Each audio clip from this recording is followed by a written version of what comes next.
Hello! It's Brewmaster Andy. We're brewing beer today. Isn't that awesome? I think it's awesome. Today we're brewing beer for PAX, which is one of my favorite things to do when I brew beer, is to brew it in large amounts and then give it to people, and then we all drink. And it's great. So this year I'm making 3 batches of beer for PAX. I actually have 2 that I've already done. One is on tap in my basement. The other one I'm actually going to keg today, so you'll see part of that process.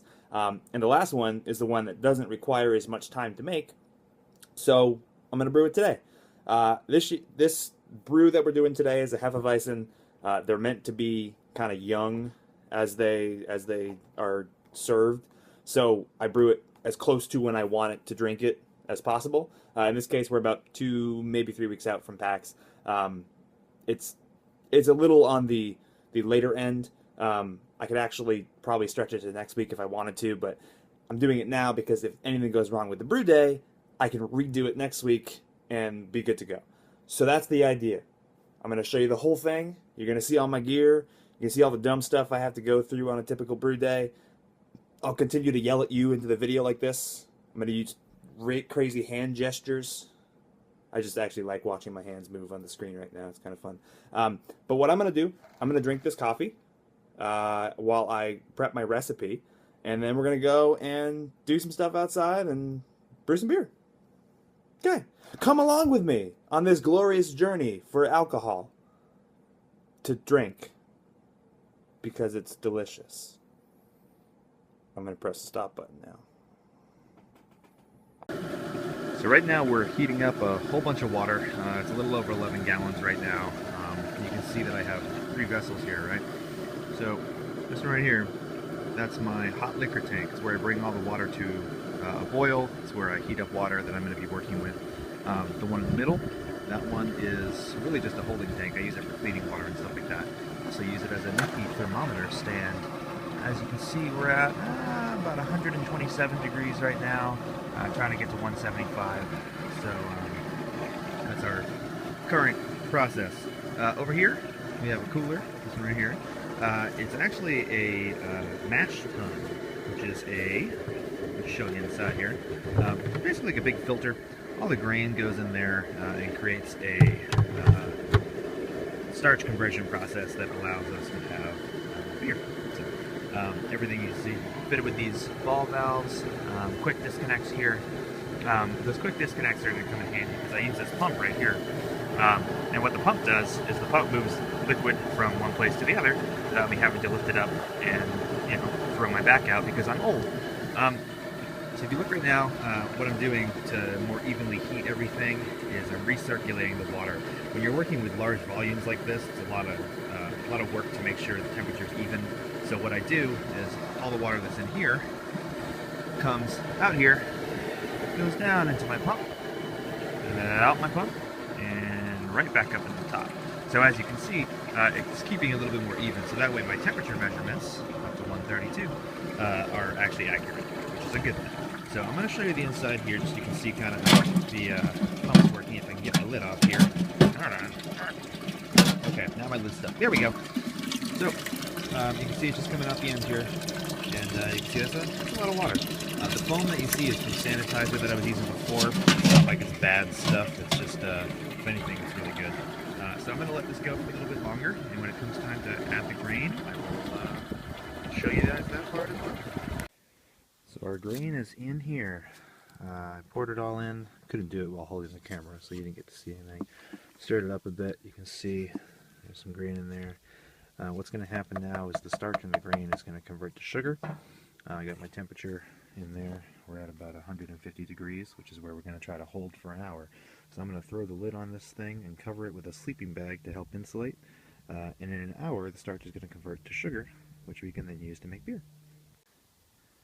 That's a sleeping bag. I'm using it. I'm using it as extra insulation because I'm in New England and it's kind of cold. The point is, we're at 151 now. This grain is going to sit here in this 151 degree water for over an hour. I'm probably going to push it to about 75 minutes. So because I'm doing that, I want to keep that temperature as close to within 1 or 2 degrees of 150 as I can for as long as I can. So not only is it in an insulated cooler, okay, which is insulated obviously, but I also throw a sleeping bag over it to make sure, especially toward the top where the lid's a lot thinner, that there's extra insulation material so that when the heat kind of rises and dissipates a little bit over the course of that hour, I don't lose too much. So that 151 should stay pretty stable for the next hour or so, which is my plan. In the meantime, I have all this other water that's still over in here. You can still see it, but I can get my lid off. So what's left is going to become what we call sparge water. So what's going to happen is the starch is going to convert to sugar over here, and then I'm going to drain it out into my kettle, and the idea is that eventually, mind you, I could bring this water over here, rinse off whatever residual sugar I have, and be good to go. We'll see how that works out. That's the plan. Hopefully everything works out well, and eventually we'll have about 9 gallons, maybe a little bit more, of starter beer in here, which will then bring to a boil and turn into real beer. Alright, so the mash has been over for a little while. I let it go for its hour and 15 minutes or so. And then I started the sparge process. I do a process called continuous sparge.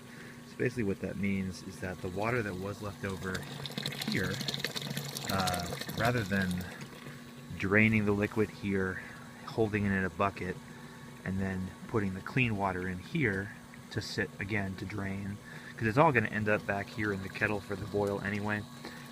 So rather than do that, what I actually do is do the whole thing at once. So what was in here started as regular plain old water.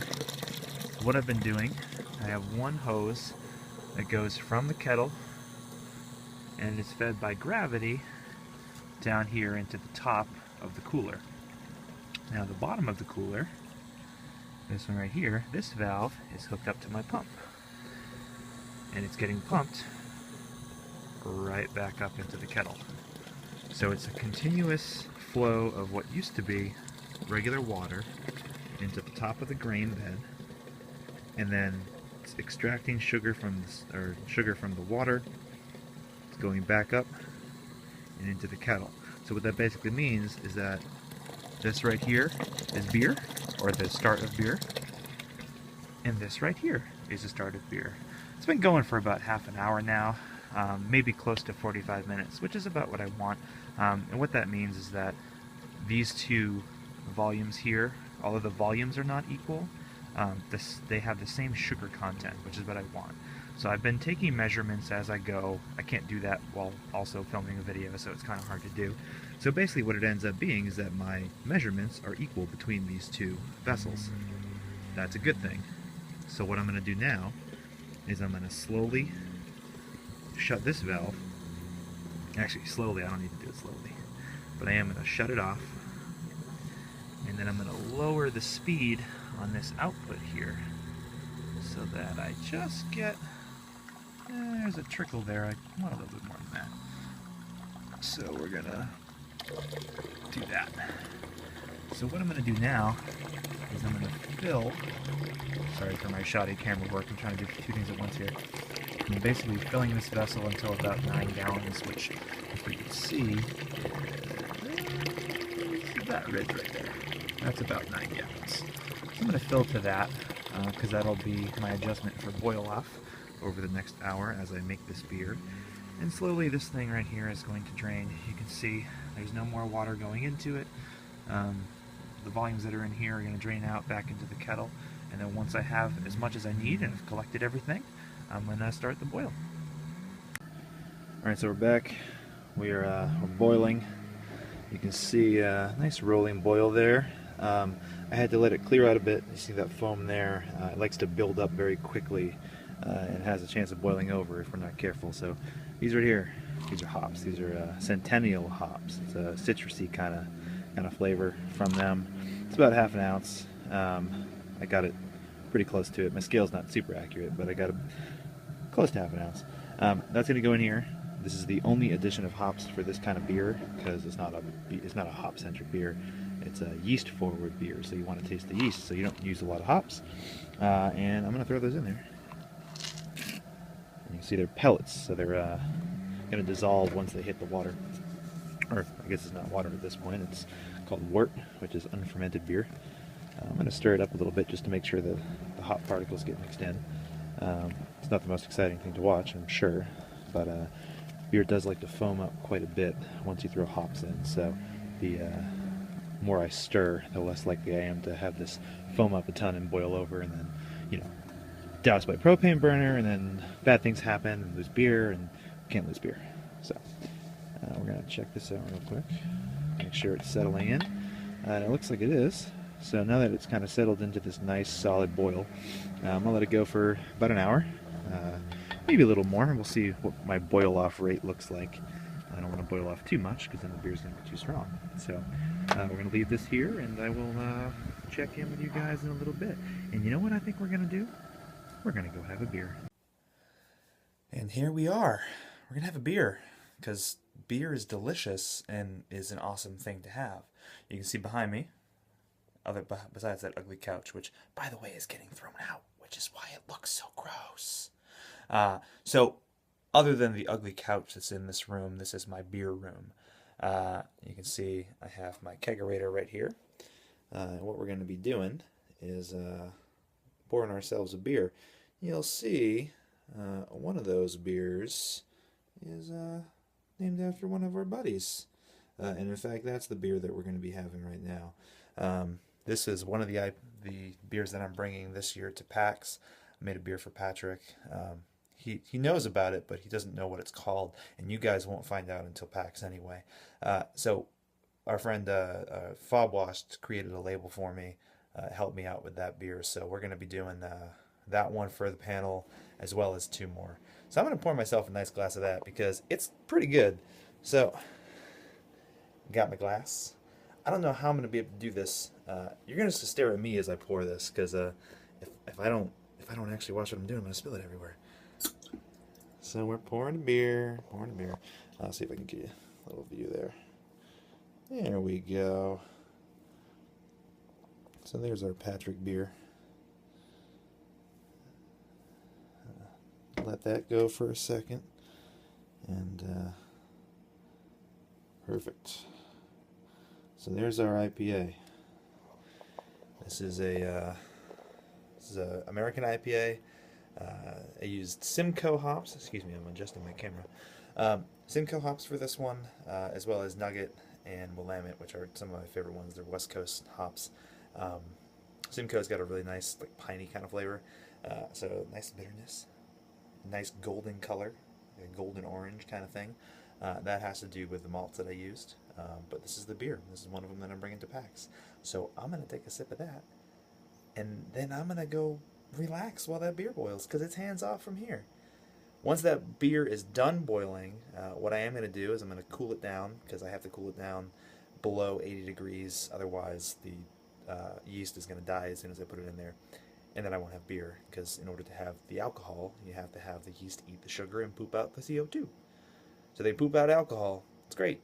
So that's what we're going to plan on, and once it's under 80 degrees, throw the yeast in there, put the whole thing in my basement. For this case, it's going to be about a week and a half before I keg it, and that'll be that. So hopefully we're going to actually show you the kegging process. I don't know why I said we, because it's just going to be me, but me and this beer are going to show you the kegging process of a beer that I made for Vinny this year, which I will certainly show you guys. Hopefully you've been enjoying this video so far. You're not bored to tears. If you have any questions, please let me know. Put them in the comments on this thread.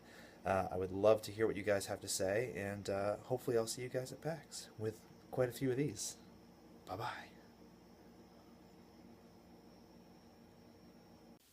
Alright, so I cut out some of the boring stuff for you, and you didn't need to see chilling. Basically, I run it through a copper-plated chiller, using garden hose water as kind of a back. What that ends up doing is chilling all the liquid down. So we're sitting at about 60 degrees right now, as opposed to the 212 that it was when it was boiling. This is the full volume of the Hefeweizen. You can see it looks really cloudy right now. That's going to all settle up. A lot of that cloudiness is from protein just in the beer that is going to, after a couple of days, just kind of settle out down to the bottom there. The top layer here is foam from the sanitizer. It's perfectly safe for the beer. It actually breaks down into yeast nutrient eventually. And what I have here is I have a gallon jug which I've sanitized. It has in it a length of tubing, a tubing clip, and the stopper, which is going to end up going in the top here. And what I also have is this stuff. This is liquid brewer's yeast. This is a Hefeweizen strain that I'm going to be using. So what I'm going to do, I'm going to shut this video off because I need both hands to do it. I'm going to take this yeast, I'm going to dump it in, I'm going to put my lid on, and then we're going to let it sit. And in about 10 days, we're going to have beer. So I hope you guys have enjoyed this. Hopefully you have. I'll do a little sign off before this video is over. But thanks for watching, and we'll see you at PAX.